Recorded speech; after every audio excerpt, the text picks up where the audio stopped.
Assalamualaikum warahmatullahi wabarakatuh. Waalaikumsalam warahmatullahi wabarakatuh. Nah ini saya nggak enak sebenarnya kalau duduk, ngapunten. Assalamualaikum warahmatullahi wabarakatuh. Waalaikumsalam warahmatullahi wabarakatuh. Alhamdulillahirabbil alamin. Pada kesempatan kali ini saya diberi kesempatan untuk bisa berada di hadapan orang-orang hebat, berada di hadapan anak-anak yang hebat.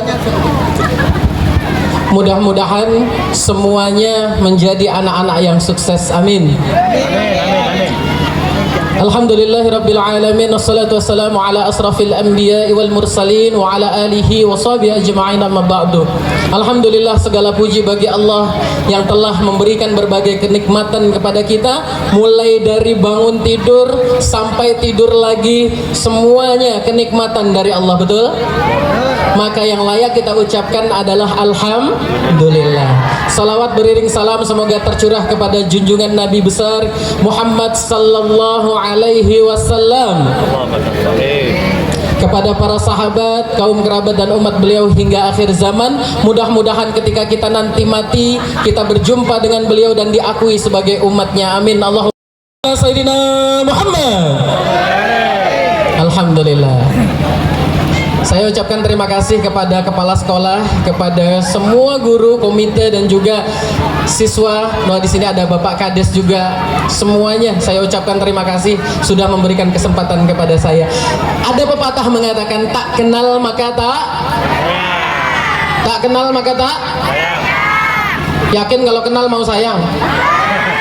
Urusan sama istri saya nanti. Tak kenal maka ta'aruf, tak kenal maka tak kasih tahu. Nama saya itu lengkapnya Muhammad Jaka Siswono. Muhammad dalam bahasa Arab artinya terpuji, Jaka dalam bahasa Indonesia artinya lelaki, Siswono dalam bahasa wayang, dalam bahasa Jawa artinya hutan. Jadi kalau digabungin, lelaki terpuji yang ada di hutan.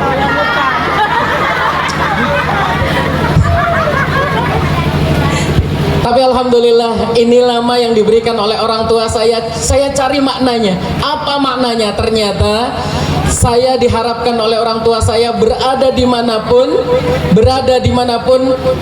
agar bisa bermanfaat bagi seluruh manusia, agar bisa bermanfaat bagi seluruh lingkungan saya.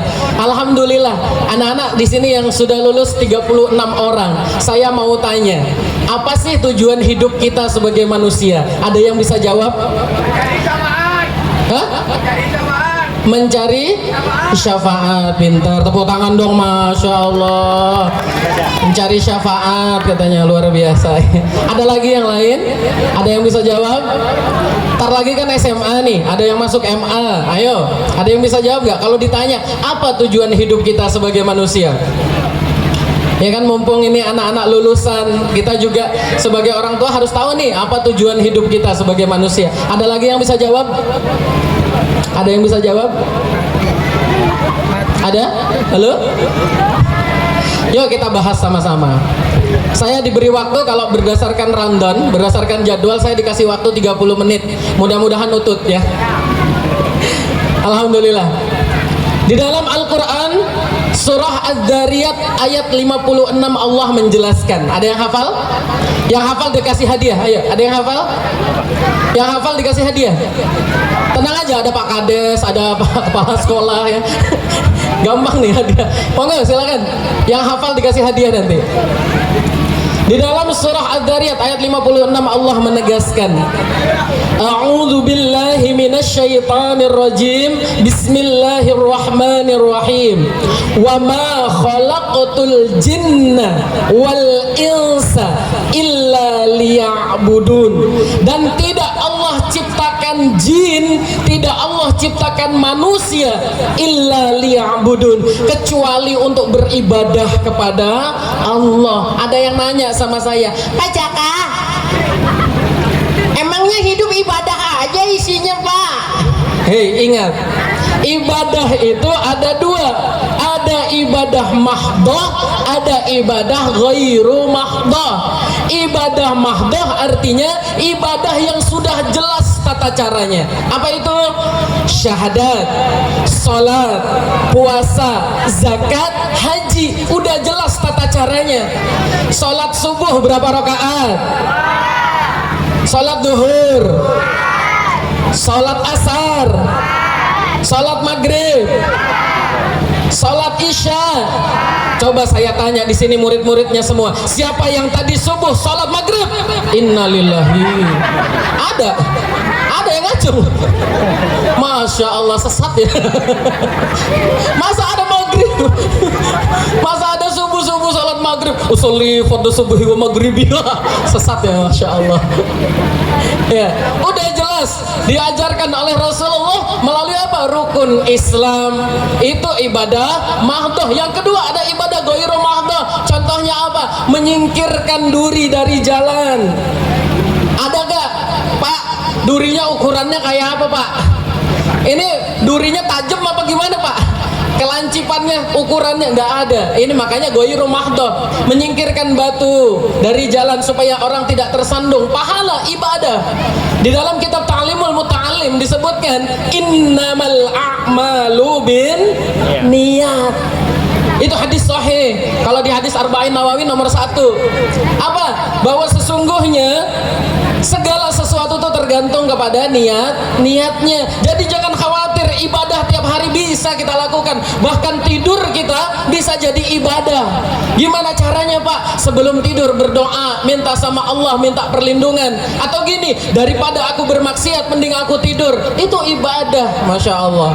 Yuk sama-sama kita menjadi orang-orang yang taat kepada Allah. Ingat, Allah mengingatkan kita di dalam Al-Quran. Nih, anak-anak yang laki-laki terutama, kalau setiap hari Jumat khotib pasti baca ini. Apa bacaannya? Ya ayyuhalladzina amanu taqullah haqqa tuqatih wa la tamutunna illa wa antum muslimun. Hai orang-orang yang beriman, bertakwa kamu kepada Allah dengan sebaik-baik takwa, dan jangan kamu mati kecuali dalam keadaan berserah diri kepada Allah. Nih ada kalimat yang kita kadang, kok Allah ngelarang kita mati nih?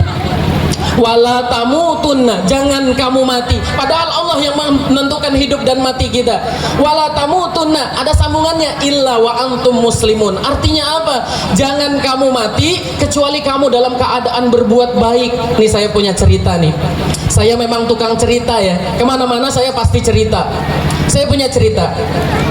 Oh iya, saya ini bukan asli Jember. Kalau dilihat dari nama memang Jawa ya, karena ibu saya orang Jawa, bapak saya orang Bondowoso, tapi saya lahir dan besar saya di Samarinda. Ada yang tahu Samarinda? Ada yang tahu Samarinda di mana? Tempo hari saya ngisi anak TK. Saya tanya, ada yang tahu Samarinda di mana? Saya, Pak. Oh, pinter. Di mana? Anak TK tahu Samarinda. Dia jawab, di Sarung. Sarung Samarinda. Saya lahiran Kalimantan Timur, Samarinda. Alhamdulillah, ketika saya pindah ke Jember 2011 saya pindah ke Jember, saya ketemu ada satu anak usia kayak kalian lah, usia SMP. Di siang bulan Ramadan dia makan. Laki-laki siang bulan Ramadan sudah balik dia makan. Saya nanya, Dek, kamu muslim? Oh, muslim nggak? Cek muslim. Tapi kamu kok, ini kan tahu ini bulan apa? Tahu, Kak. Bulan apa? Ramadan. Kok nggak puasa? Kak, dia jawab dengan satu jawaban yang pada saat itu saya masih belum terlalu ngerti. Tapi karena dia menunjukkan bahasa itu sambil dengan bahasa isyarat, maka saya paham. Kak, kayak tabu tuh. Oh, sakit perut. Kamu nggak puasa gara-gara sakit perut. Besok kalau sudah sembuh, sudah sehat, puasa. Besoknya ketemu lagi sama saya. Sedang ngemil. Siang hari bulan Ramadan, anak sudah balik, laki-laki tidak ada uzur makan. Maka saya tanya, Dek, kamu sudah sehat? Sudah. Ini puasa kok ngemil? Kak, apa boleh? Kayak tabu boleh. Kak, tak sempat sahur. Wah, khawatir kayak tabu boleh. Masya Allah. ini yang membuat saya kemanapun saya bercerita di depan anak SD, SMP, SMA, anak kuliah, saya sampaikan cerita ini. Karena apa? Anak tadi, karena saya tinggalnya di dusun Bu ya, saya tinggalnya di dusun Kelanceng, Desa Kamal, Kecamatan Arjasa. Maka setelah Lebaran saya dengar, karena kalau di dusun itu wah rame-rame itu kedengaran. Jam 11 malam saya ingat setelah Lebaran ada rame-rame. Apa yang terjadi nak? Ternyata anak yang tadi selama Ramadan tidak mau puasa dipanggil oleh Allah. Dalam keadaan saya nggak bisa memvonis ini su'ul atau husnul, saya nggak bisa memvonis, saya tidak bisa menghakimi. Dia mati dalam keadaan ngebut, boncengan sama temannya, nabrak.